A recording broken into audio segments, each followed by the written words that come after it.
కంచిపట్టు చీరల సామ్రాజ్యం వారాహి సిల్క్స్ 4వ స్టోర్ ఇప్పుడు మన పాట్నీ సెంటర్లో సెప్టెంబర్ 27 గొప్ప ప్రారంభం. పోలవరం ప్రాజెక్టుకు సంబంధించి ఈ ఏడాది డిసెంబర్ కల్లా డయాఫ్రమ్ వాల్కి సంబంధించినటువంటి పనులు కంప్లీట్ చేయడం, ప్రాజెక్టును పూర్తి స్థాయిలో కంప్లీట్ చేయడానికి వచ్చే సంవత్సరం ఆఖరి కల్లా నిర్మాణ పనులను పూర్తి చేయాలని చెప్పి రాష్ట్ర ప్రభుత్వం సంకల్పంగా తీసుకుంది. అయితే దీంతోపాటు ప్రాజెక్టు నిర్మాణం అనగానే మనకు కనిపించేటువంటి కాంక్రీట్ కన్స్ట్రక్షను, ప్రాజెక్టు ఏరియాతో పాటు రీహాబిలిటేషన్ అంటే పునరావాస కల్పన, అలానే భూములు ఇచ్చినటువంటి వారికి ఇవ్వాల్సినటువంటి పునరావాస సహాయ ప్యాకేజీ, రీహాబిలిటేషన్కి సంబంధించినటువంటి కంపోనెంట్స్లోనే ఎక్కువ శాతం పేమెంట్స్ ఉంటాయి. ఈ నేపథ్యంలో ఆంధ్రప్రదేశ్ ప్రభుత్వం డ్యామ్ నిర్మాణ పనులు, దానికి సంబంధించినటువంటి అనుబంధ విభాగాల పనులు శరవేగంగా జరుగుతున్న నేపథ్యంలో ఇప్పుడు పునరావాస కల్పన పైన దృష్టి పెట్టింది.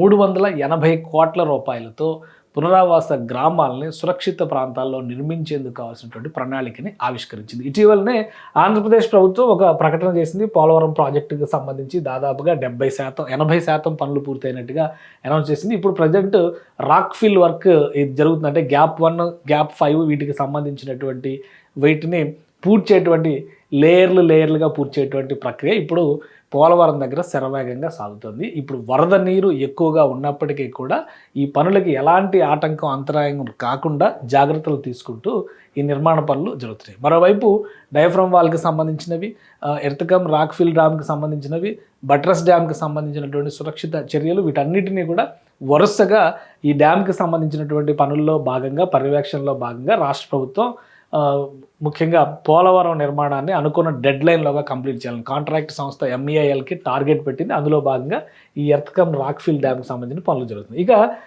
డ్యామ్ పరిసర ప్రాంతాల్లో చూస్తే కనుక పరిస్థితి ఎలా ఉంది? ప్రస్తుతం గోదావరి ఉగ్రరూపంలో ఉంది. ఇటీవలే ఈ MEIL సంస్థ MD కూడా విజిట్ చేశారు ఈ లొకేషన్ని. సో అక్కడ పనులు ఒకసారి ఏరియల్ వ్యూ చూస్తే కనుక మనకు ఒక క్లియర్ పిక్చర్ వస్తుంది. ఒకవైపు అంతా వరద నీరు, కానీ దాని ప్రభావం పనులపైన ఎట్టి పరిస్థితుల్లో పడకుండా జాగ్రత్తలు తీసుకుంటూ నిర్మాణ పనులు మాత్రం ముందుకు కొనసాగిస్తారు.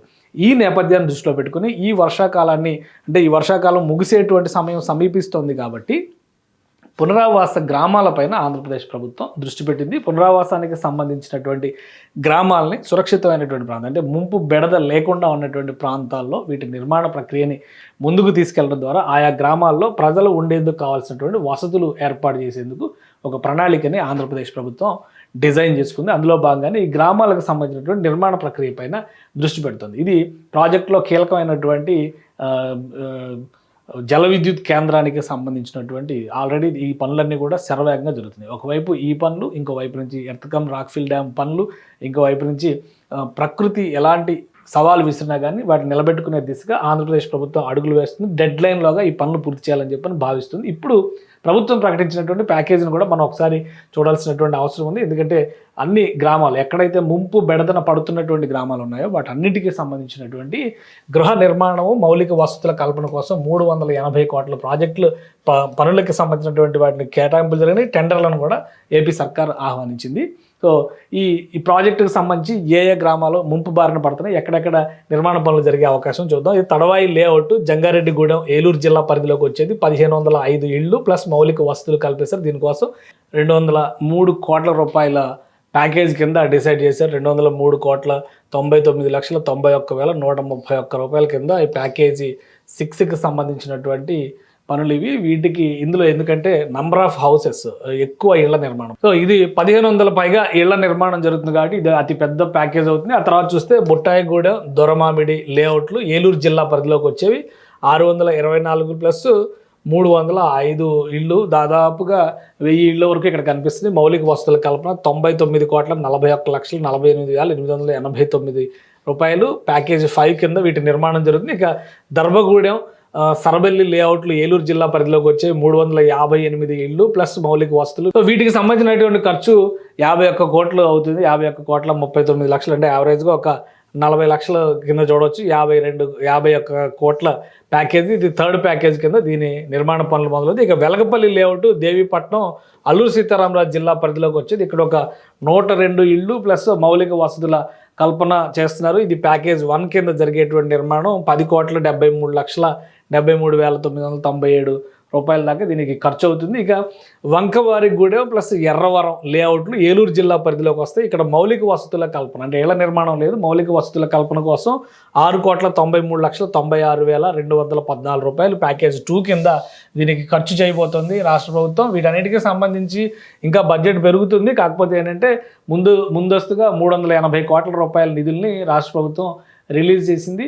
సో ఈ వెలగపల్లి లేఅవుట్ తర్వాత చూస్తే కనుక వంకవారిగూడెం దీనికి సంబంధించి ఎర్రవరం లేఅవుట్లు ఈ ప్యాకేజీ 2 కింద వీటికి సంబంధించి 6,93,96,214 రూపాయలు ఖర్చు అవుతుంది. ఇవన్నీ కూడా మౌలిక వసతుల కల్పనకు సంబంధించి. ఇక మూలమెట్టు మెట్ట వీధి లేఅవుట్ పోతవరం అల్లూరు సీతారామరాజు జిల్లా పరిధిలోకి వచ్చింది. ఇక్కడ ఒక 39 ఇళ్ల నిర్మాణం ఉంది, మౌలిక వసతుల కల్పన ఉంది. దీనికి సంబంధించి 4,81,65,630 ప్యాకేజ్ 2 కింద వీటిని నిర్మిస్తారు. కృష్ణునిపాలెం లేఅవుట్ గోకవరం ఏఎస్ఆర్ జిల్లా అంటే అల్లూరు సీతారామరాజు జిల్లా పరిధిలోకి వచ్చింది. ఇక్కడ ఒక 14 ఇళ్ళు ప్లస్ 16 టాయిలెట్లు, 100 స్వీయ నిర్మిత ఇళ్లకు మౌలిక వసతులు అంటే అక్కడ వాళ్ళే నిర్వాసితులే కట్టుకున్నారు, వాటికి మౌలిక వసతులు కల్పించేటువంటి పని ప్యాకేజ్ 4 కింద చేయబోతున్నారు. 4,03,36,897 రూపాయలు దీనికి ఖర్చు అవుతుంది. ఇక స్వర్ణవారిగూడెం సరుగుడు లేఅవుట్లు అల్లూరు సీతారామరాజు జిల్లా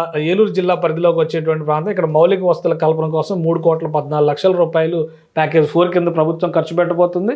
రచ్చన్నగూడెం శివగిరి లేఅవుట్లు ఏలూరు జిల్లా పరిధిలోకి వచ్చే మౌలిక వసతుల కోసం 1,93,32,564 రూపాయలని ఖర్చు పెట్టబోతుంది ఏపీ సర్కార్. వీటికి సంబంధించినటువంటి టెండర్లన్నీ కూడా రాష్ట్ర ప్రభుత్వం పిలిచేసింది. అంటే ప్రస్తుతం శరవేగంగా ప్రాజెక్టు నిర్మాణం జరుగుతుంది. దానికి తగ్గట్టుగా పునరావాస కార్యక్రమాలను కూడా వేగవంతం చేసింది. అలానే కొన్ని చోట్ల ఇంకా పరిహారం లభించినటువంటి ప్రాంతాలకు సంబంధించినటువంటి సమస్య పైన కూడా రాష్ట్ర ప్రభుత్వం ఫోకస్ పెడతా ఉంది. మొత్తం మీద అనుకున్నటువంటి డెడ్లైన్లోగా ఈ పనులు పూర్తి చేసేందుకు కావాల్సినటువంటి చర్యల్ని ఆంధ్రప్రదేశ్ ప్రభుత్వం వేగంగా తీసుకుంటుంది. పోలవరం ప్రాజెక్టుని సాకారంలోకి తీసుకురావాలంటే ఒకటి ప్రాజెక్టు నిర్మాణానికి సంబంధించినటువంటి పనులు ప్రక్రియ ముందుకు సాగడం, రెండవది చూస్తే కనుక నిర్వాసిత గ్రామాలను సురక్షిత ప్రాంతాల్లో తరలించడం. ఎందుకంటే ఇది కంప్లీట్ అయిన తర్వాత రిజర్వాయర్లో వాటర్ స్టోరేజ్ వస్తుంది. ఇప్పటివరకు అక్కడ నీళ్లు లేకపోయి ఉండొచ్చు, వరద సమయంలో మాత్రమే బెడద ఉండి ఉండొచ్చు. కానీ ఈ ప్రాజెక్ట్ కంప్లీట్ అయిన తర్వాత జలాశయం వెనక నీరు సోర్స్ కనుక అక్కడ కనుక స్టోర్ చేస్తే ఖచ్చితంగా ముంపు గ్రామాలకి సమస్య వచ్చేటువంటి అవకాశం ఉంటుంది. కాబట్టి వాటన్నిటిని సురక్షిత ప్రాంతాలకు తరలించేటువంటి చర్యని ఇప్పుడు ప్రధాన ప్రాతిపదికగా రాష్ట్ర ప్రభుత్వం తీసుకుంది. డిసెంబర్ నాటికి ఒక దశ పనులు పూర్తవుతాయి. నెక్స్ట్ ఇయర్ నాటికి పూర్తిగా పోలవరం ప్రాజెక్టు పనులన్నీ కంప్లీట్ చేయాలనుకుంది. ఈలోగా పునరావాస గ్రామాలు పునరావాస సహాయానికి సంబంధించినటువంటి చర్యలపైన ఏపీ సర్కార్ ఫోకస్ పెట్టింది.